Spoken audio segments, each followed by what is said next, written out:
Et kui mina mõtlen oma lapsepõlve peale, siis see on umbes 80-ndad on ju, ma olen üles kasvanud Aedlinnas, sellises väikses nunnus Aedlinnas või eeslinnas, Tallinna eeslinnas. Ja maavanaema mul ei olnud, kuigi ma teda väga igatsesin, teda ei olnud.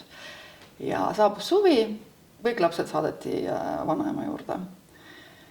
Ja mina jäin üksi linna.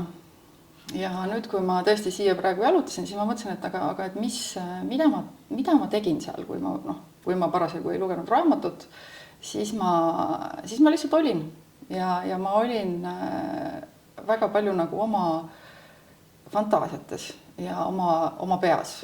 Ja mul oli üks selline tammepuu, kus oli sellised nagu 3 haru ja seal vahel oli selline mõnus pesakene, et seal sai istuda ja tegelikult keegi ju mind ei näinud, aga mina nägin, mis ümberringi toimus.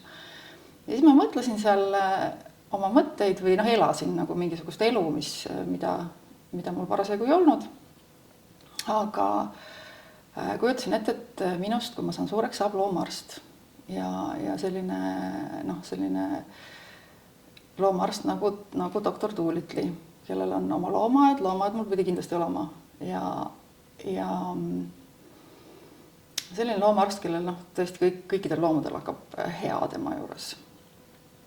Aga selgus tõde, et ma verd üldse ei kannata, ehk siis loomaarsti minust ei saanud. Ja tänasel päeval ma võin vist öelda, et ma kõige rohkem teen oma elus süüa.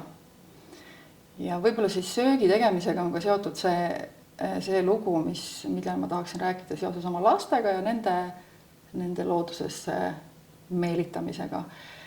Et kui lapsed olid mul väiksemad, siis me oleme alati veetnud oma jõululaupäeva ja jõulupühad siis ämma juures Võrumaal suurte metsade vahel. Ja kui see jõululaupäev siis sai läbi, siis tuli jõulu esimene püha.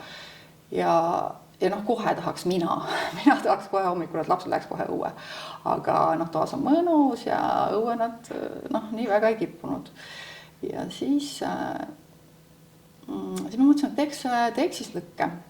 Ja teeks lõkke peal süüa, et teeks selle lõuna nagu lõkke peal. Ja nüüd ongi saanud selle asja nimeks, selle traditsiooni nimeks esimese jõulupüha supp. Ja et siis teed lõkke üles ja lõkke on, mulle endale tundub, et see on selline universaalne keel, millest peaaegu kõik inimesed, ma usun, et saavad aru, et see on midagi sellist, nagu sa sõidad jalgrattaga kruusatee peal ja lased käed lahti ja leiad mingi seenekese puraviku väikse mõnusa, on ju. Et me me saame sellest kõik aru, mulle tundub. Aga tagasi selle supi juurde, et see ei ole mitte ainult see supp, et võib-olla need on kõik need jutud, mis seal lõkke ääres räägitakse, võib-olla isegi ei räägita või songitakse seal lõkkes ja siis tuli mul ka selline mõte, et see külm ja kuum ja see lõkke ja see õues olemine, et seal on tõesti, seal on väga palju selliseid vaimse tervise elemente kaetud, et see on kergelt ikkagi füüsiline töö, et sa korjad need hagu ja lõhud puid ja keedad seda supikest ja siis kas suhtled või ei suhtle või lihtsalt oled.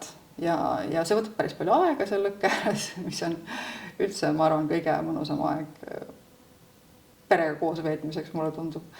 Ja siis saab see supike valmis ja siis saavad kõik söönuks ka. Ehk siis mulle tundub, et see on üks selline mõnus pidepunkt meie perekonnaelus praegu.